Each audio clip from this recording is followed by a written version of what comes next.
নমস্কার, আমি অনীক দাস। আজকে আপনাদের সামনে একটি আহ, অনুষ্ঠান নিয়ে আসলাম, একটি টপিক নিয়ে আলোচনা করতে আসলাম। আপনারা হয়তো জানেন যে ইতিমধ্যেই এই বাঙালি এবং বাংলা নিয়ে বিভিন্ন বিষয় নিয়ে আলোচনা হচ্ছে। গোটা দেশ, গোটা রাজ্য জুড়ে এই বাংলা এবং বাঙালিদের যে বঞ্চনা কিংবা বাংলার প্রতি যে একটা দ্বিচারিতা, এই সমস্ত কিছু অভিযোগ উঠছে। আজকে আমরা একটু ইতিহাসটা ঘাঁটবো। বাংলা সত্যি সত্যি কি বঞ্চিত? সত্যি সত্যি কি বাংলা এই যে বাংলার যে ধীরে ধীরে যে একটা পিছিয়ে পড়ার মনোভাব, অনুন্নয়ন চোখে পড়া যাচ্ছে, এগুলো কি সত্যি? আজকে সেটা নিয়ে কিন্তু আলোচনা করব আমরা।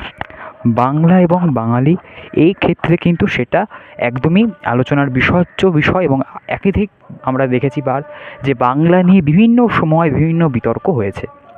আমরা একটি ইতিহাসের পাতায় যদি চলে যাই, আমরা দেখতে পারবো এই বাঙালি নিয়ে কিন্তু একটা বিশেষ আলোচনা করতেই হয়। কারণ স্বাধীনতার সময় থেকে এই বাংলার প্রতি যে একটা বিশেষ গুরুত্বপূর্ণ দেশের মধ্যে অন্যতম পীঠস্থান।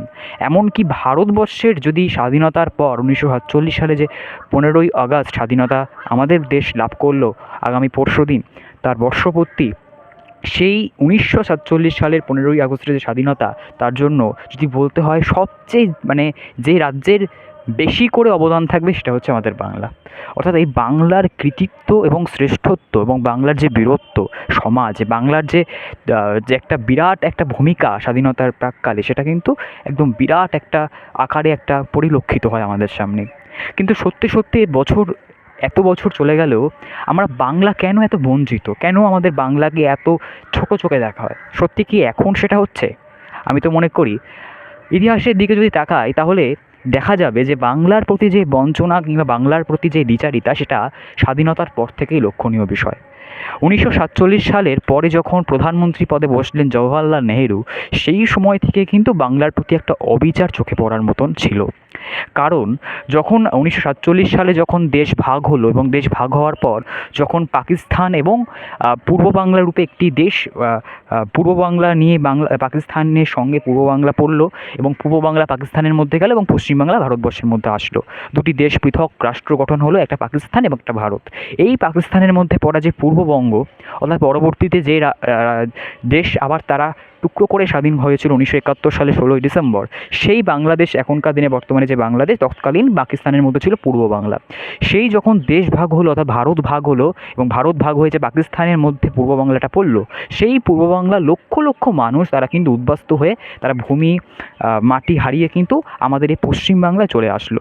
এবং বাংলায় যখন উদ্বাস্তু বিরাট বড় একটা সমস্যা দেখা দিল, এমনকি বিভিন্ন পক্ষ থেকে কিন্তু কেন্দ্রীয় যে নেতৃত্ব, তৎকালীন প্রধানমন্ত্রী জওহরলাল নেহেরুর যে একটা দ্বিচারিতা দেখা গিয়েছিল, যে বাংলাদেশ পূর্ব বাংলার পাশে যে দুটি রাজ্য রয়েছে, সেটা হচ্ছে পাঞ্জাব, পাকিস্তানের পাশে পাঞ্জাব, এবং হচ্ছে ভারতবর্ষে অর্থাৎ পশ্চিমবঙ্গের পাশে ছিল হচ্ছে বাংলাদেশ।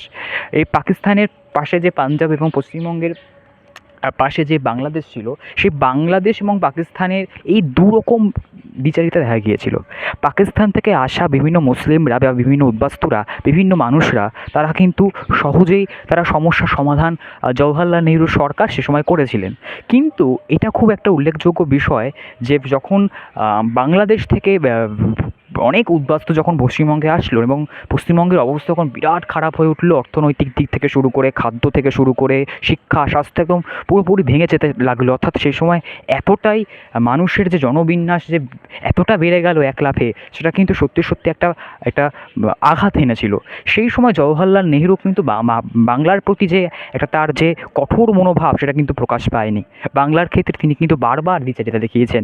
পাঞ্জাবের ক্ষেত্রে যেভাবে তিনি সহজে সমস্যা সমাধানের একটা চেষ্টা করেছিলেন, বাংলার ক্ষেত্রে কিন্তু সেটা করেননি। কেন করেননি সেটা বিতর্কিত বিষয়, এবং ইতিহাসের বিভিন্ন রকমের বিতর্ক আসে এখনও পর্যন্ত।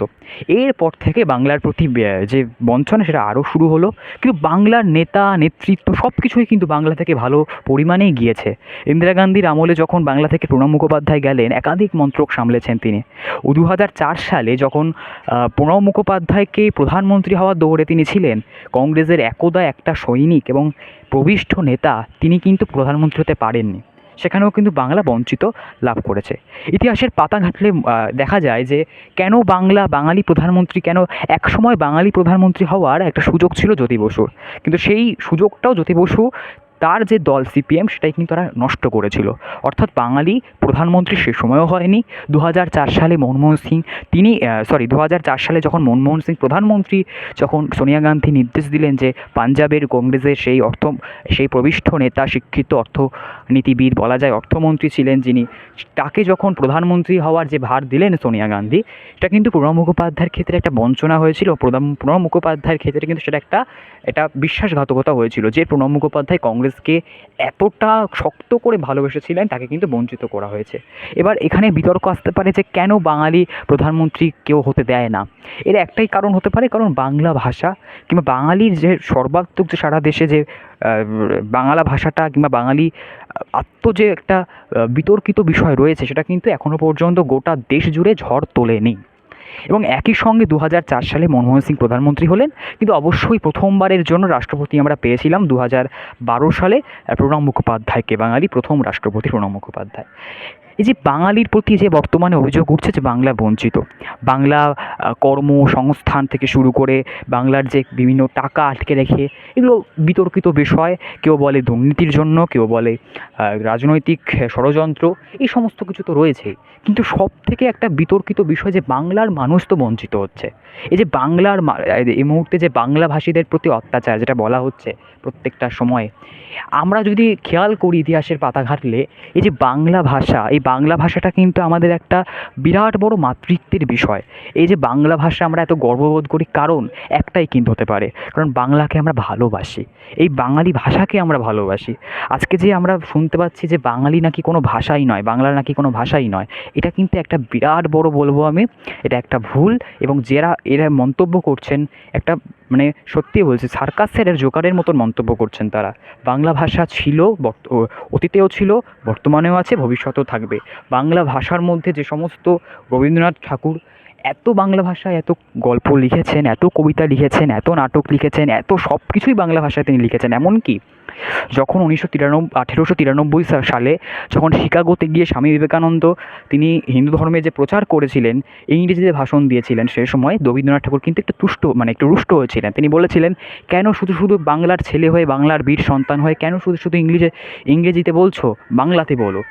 কিন্তু এটা একটা অসুবিধা যে অনেকে বাংলা বোঝে না, বাংলা ভাষাটা অনেকে জানে না কিংবা অনেকে বোঝে না। এর জন্যই বাইরের বিভিন্ন রাজ্য কিংবা বিভিন্ন দেশে আমরা এই ইংরেজি বা হিন্দি আমাদের ইউজ করতে হয়। এটাও কিন্তু একটা কারণ আমরা বলতে পারি। এবার একটা আসি যে বাঙালি বঞ্চিত, এই যে রাজ্যের মুখ্যমন্ত্রী মমতা বন্দ্যোপাধ্যায় বারবার এই বাংলা বঞ্চিত কিংবা বাংলার বঞ্চনা এই সমস্ত কিছু উনি করেন, এর মধ্যে কিন্তু আমি মনে করি আধা সত্য রয়েছে। অর্থাৎ সম্পূর্ণ বাংলা বঞ্চিত বলা ঠিক হবে না।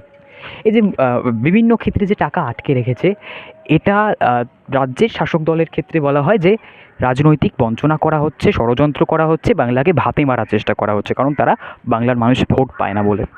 আবার একই সঙ্গে যেটা কেন্দ্রের শাসক দল বারবার বলে যে সমস্ত টাকা কেন্দ্র সরকার দেয়, কিন্তু সেই টাকা ঠিকমতো মানুষের কাছে যাচ্ছে না। অর্থাৎ একদম যেটা বলা হচ্ছে করাপশান হচ্ছে, স্ক্যাম হচ্ছে, ঘোটেলা হচ্ছে হিন্দি ভাষায়, যেটা প্রধানমন্ত্রী বারবার অভিযোগ করেন, অমিত শাহ বারবার অভিযোগ করেন। এই দুই পক্ষের তো অভিযোগ রয়েছে, কিন্তু সেই অভিযোগের মাঝে কারা মারা যাচ্ছেন জানেন, কারা কষ্ট পাচ্ছেন কিংবা কারা এর ফলটা ভুগছেন, একজনাই, সাধারণ মানুষ, গরিব, বঞ্চিত, একদম অভাগা সাধারণ মানুষের এই রাজনৈতিক প্যাচে তারাই কিন্তু মার খাচ্ছেন এবং মারা যাচ্ছেন এবং তাদের কষ্ট হচ্ছে। এই যে আপনি বলছেন যে হচ্ছে বাংলা ভাষাদের প্রতি অত্যাচার, আজকে বলুন তো বাংলার বিভিন্ন ক্ষেত্রে যে দুর্নীতি বলুন, বিভিন্ন ক্ষেত্রে যে বাংলার এতটা দেশের মধ্যে বাংলা যে নামটা যে মানে বিভিন্ন ক্ষেত্রে একটা নিম্নে চলে যাচ্ছে, কেন চলে যাচ্ছে? এই যে দুর্নীতি, কর্মসংস্থানহীনতা, বেকারত্ব এবং একই সঙ্গে শিল্পের প্রচণ্ড অভাব এই বাংলা জুড়ে কেন হবে? আমি আজকে বলতে পারি যে বাংলার কাজ আছে, কিন্তু বাঙালির কাজ নেই। এটা একদম সত্য, এটা একদমই সত্য। কারণ বাংলায় অনেক কাজ আছে, কিন্তু বাঙালির কাজ নেই। বাঙালিরা আজকে ভাতে মারছে, মানে তারা কাজহীনতাভাবে তারা কিন্তু এই দোকান ও দোকানে বাসন মাজছে, কড়াই মাজছে, এইটাই তাদের কাজ হয়ে দাঁড়িয়েছে। কিন্তু বাঙালিরাই কিন্তু কাজ রয়েছে, 100বার বাংলায় কাজ রয়েছে। যারা বলে না বাংলায় কাজ নেই, আমি বলবো না, বাংলায় কাজ রয়েছে, বাঙালির কাজ নয়। এটা কিন্তু একদম সত্য কথা আমি বলছি। কারণ আপনি দুর্গাপুরে যান, আপনি ব্যারাকপুরে যান, আপনি কলকাতার বিভিন্ন ক্ষেত্রে যান, যেখানে দেখবেন বিভিন্ন বাইরের রাজ্য থেকে আসা বিভিন্ন মানুষেরা তারা একদম গুটিয়ে নিয়েছেন তাদের সমস্ত চাকরিজীবী, তাদের সমস্ত ব্যবসা বাণিজ্য। কিন্তু বাংলায় মানুষ কী করছে, অন্য রাজ্যে চলে যাচ্ছে। এটা কিন্তু একটা বিরাট বড় একটা, মানে কী বলবো, একটা বাংলার ক্ষেত্রে একটা নিম্নতর বিষয় আমি মনে করি। এটা সম্পূর্ণ একটা দেখার বিষয় রয়েছে প্রশাসনিক এবং সরকারি দিক থেকে, যে বাংলার এই যে যে বাংলার সংস্কৃতিকে যে ধ্বংস করা হচ্ছে, এটা কিন্তু একদমই বলা যায় একটা বিশাল বড় যেমন বঞ্চনাও রয়েছে, ঠিক তেমন একই সঙ্গে কিন্তু বাংলার ক্ষেত্রেও কিন্তু কিছু ভারসাম্য রয়েছে, যেগুলো দেখার জন্য আমি বাংলার সরকার কিংবা বাংলার মানুষকে অনুরোধ করব। এবং একই সঙ্গে আমি এটাও বলছি, যারা বাঙালিদের প্রতি অত্যাচার করছে, যারা বাংলাভাষীদের প্রতি অত্যাচার করছে, যারা বাংলা মানুষদের প্রতি অত্যাচার করছে, যারা বাঙালিকে ছোট ভাবছে, আমি 100বার বলবো রবীন্দ্রনাথ ঠাকুরের ভাষায় যে বাংলা ভাষা ছিল, আছে, থাকবে। এবং রবীন্দ্রনাথ ঠাকুরের ভাষায় বলতে চাই যে বাংলার আশা, বাংলার ভাই, বাংলার বোন, বাঙালির জন্যই কিন্তু রবীন্দ্রনাথ, বাংলার জন্যই সুভাষচন্দ্র বসু, বাংলার জন্যই কিন্তু বিবেকানন্দ, বাংলার জন্যই রামকৃষ্ণ থেকে শুরু করে বঙ্কিমচন্দ্র চট্টোপাধ্যায় থেকে শুরু করে একাধিক যে মনীষী রয়েছে, ঈশ্বরচন্দ্র বিদ্যাসাগর, রাজা রামমোহন রায়, এই যে সমস্ত মনীষীরা যা বাংলার বীরত্বের প্রমাণ। তাই যারা বলছে যে বাঙালি কিংবা বাংলা পিছিয়ে রয়েছে, এটা আমি একদমই মানব না। কিন্তু বাঙালি সংস্কৃতিকে বাঁচানোর এখন কিন্তু একটা সুযোগ হয়ে দাঁড়িয়েছে।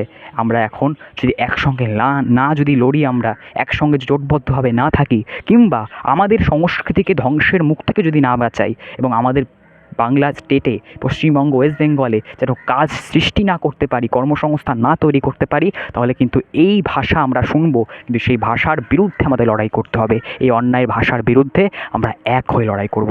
আপনারা কি ভাবছেন?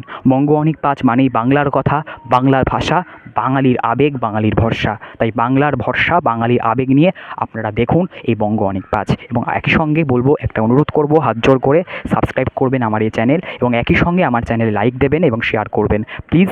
আপনাদেরকে অনেক অনেক ধন্যবাদ আমার এই বক্তব্য কিংবা আমার এই বিষয়ে আজকে টপিক নিয়ে আলোচনা শোনার জন্য। নমস্কার, ভালো থাকবেন, শুভ রাত্রি কিংবা শুভ দুপুর।